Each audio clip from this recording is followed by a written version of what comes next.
Contract वाली बहू। नरेश की माँ अपने बेटे से मिलने दिल्ली आ रही है। इस बात का पता चलते ही नरेश के दिल में हलचल मच जाती है। नरेश अपनी माँ के स्वागत की तैयारी में लग जाता है। साथ ही उसे डर भी सताने लगता है कि उसकी माँ कहीं अपनी पुरानी जिद पर फिर से बैठ ना जाए। हे भगवान, इस बार बचा लो, अगले साल पक्का माँ की जिद पूरी कर दूंगा। तभी दरवाजे की घंटी बजती है। नरेश दरवाजा खोलता है तो सामने अपने मकान मालिक को देखकर हैरान हो जाता है, क्योंकि उनके साथ एक सुंदर सी लड़की भी थी। अब नमस्ते अंकल, कुछ काम था, मुझे बुला लेते। आपने क्यों कष्ट किया? अरे नहीं नहीं, इसमें कष्ट कैसा, मैं तो बस तुम्हें रीना से मिलवाने आया था। आज से रीना तुम्हारे साथ इसी फ्लैट में रहेगी। अंकल, कोई लड़का फ्लैटमेट नहीं है? एक अनजान लड़की के साथ रहना मेरे लिए थोड़ा अजीब होगा। देखो नरेश, मैं तुम्हें पहले भी बता चुका हूँ कि इस फ्लैट में तुम्हें किसी ना किसी के साथ एडजस्ट करना ही होगा, या फिर तुम अकेले पूरे फ्लैट का किराया दे दो, मैं किसी को नहीं रखूंगा। नरेश अपने मकान मालिक की बात सुन के रीना के साथ रहने के लिए तैयार हो जाता है, पर अंदर ही अंदर उसे ये बात खाने लगती है कि वो अपनी माँ को क्या जवाब देगा जब उसकी माँ रीना के बारे में उसे पूछेगी। दिन बीतने लगते हैं। नरेश और रीना अच्छे दोस्त भी बन जाते हैं, पर अभी भी नरेश अपनी प्रॉब्लम का सॉल्यूशन नहीं ढूंढ पाता। एक दिन नरेश बहुत परेशान सा बैठा होता है। तभी रीना उसे पूछती है, क्या हुआ नरेश, तुम काफी परेशान लग रहे हो, सब ठीक तो है ना? हाँ सब ठीक है, बस एक छोटी सी प्रॉब्लम है। वो एक्चुअली 2 दिन बाद मेरी माँ मुझसे मिलने आ रही है। अरे तो इसमें प्रॉब्लम क्या है, ये तो खुशी की बात है। हाँ रीना, बट मेरी माँ एक जिद लेकर बैठ गई है कि मैं शादी कर लूँ, पर मैं अभी इस चीज़ के लिए तैयार नहीं हूँ। ऊपर से जब वो तुम्हें देखेगी तो 100 सवाल करेगी, क्या जवाब दूंगा?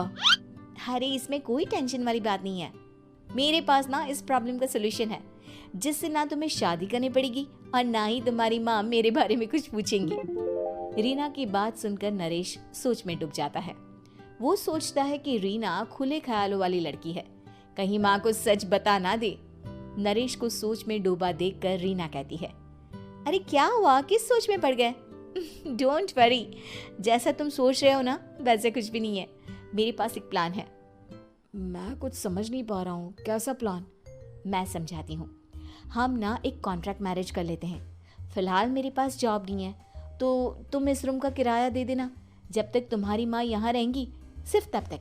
और तुम अपनी माँ से कह देना कि मैं तुम्हारी पत्नी हूँ, इससे वो मेरे यहाँ रहने पर कोई सवाल भी नहीं करेंगी। अरे बात तुम्हारी ठीक है, पर माँ से झूठ बोलना, ना ना बाबा, मैं ये रिस्क नहीं ले सकता। कोई और आइडिया दो ना तुम। देखो मंजूर हो तो बोलो, वरना सच बता दो, मुझे कोई प्रॉब्लम नहीं है। रीना की बात सुनकर नरेश सोच में डूब जाता है।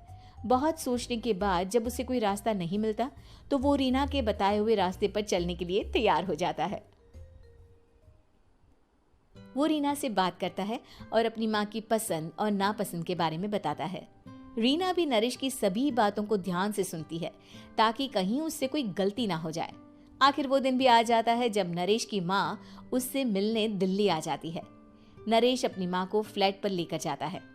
जैसे ही नरेश की माँ फ्लैट के अंदर जाती है, रीना उसके पैर छू लेती है। ये देखकर नरेश की माँ थोड़ी घबरा जाती है और नरेश से पूछती है, अरे बेटा नरेश, ये कौन है? माँ, ये आपकी बहू रीना है। माफ़ी चाहता हूँ, सब कुछ इतनी जल्दी में हुआ कि आपको बता ही नहीं पाया, इसलिए सोचा कि क्यों ना आपको सरप्राइज दिया जाए। अरे बेटा, मैं तो बस तेरा घर बसा हुआ देखना चाहती थी। हाँ, बहुत अरमान थे अपनी इकलौते बेटी की शादी को लेकर, लेकिन कोई बात नहीं, शायद किस्मत को यही मंजूर होगा। ये कहते ही नरेश की माँ रीना को गले लगा लेती है।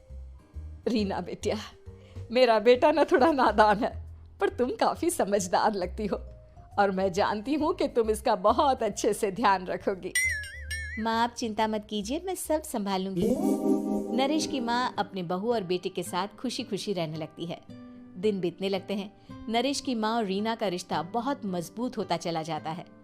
वो दोनों सारा दिन एक साथ रहती और खूब बातें करती। इधर साथ रहते रहते नरेश और रीना भी एक दूसरे से प्यार करने लगते हैं। दोनों को इस बात का एहसास हो जाता है, फिर भी वो इस बात को छुपा कर ही रखते हैं।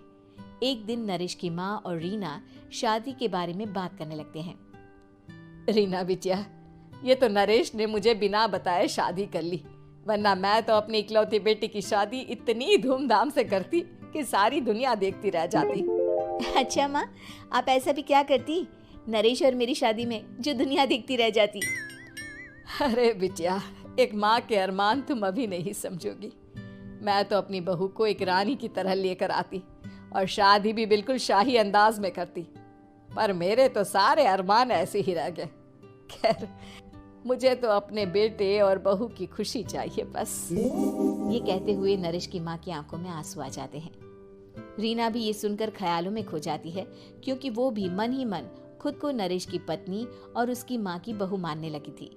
शाम को जब नरेश ऑफिस से घर आता है तो रीना खुद को रोक नहीं पाती और नरेश के सामने उसकी माँ को अपने और नरेश के रिश्ते का सारा सच बता देती है। रीना की बात सुनकर नरेश की माँ दोनों से बहुत नाराज हो जाती है और घर वापस जाने की बात करने लगती है। तुम दोनों ने मुझसे सच छुपाकर बहुत ठेस पहुंचाई है मुझे। अब तुम लोगों के साथ नहीं रहना चाहती मैं, कल ही वापस चली जाऊंगी अपने घर। माँ, मुझे माफ कर दो, ये सब मैंने रीना के कहने पर ही किया है, वरना मैं भी आपको कभी ठेस पहुंचाने के बारे में सोच भी नहीं सकता। हाँ माँ, हमने ये सिर्फ आपका दिल रखने के लिए किया, प्लीज हम दोनों को माफ कर दीजिए।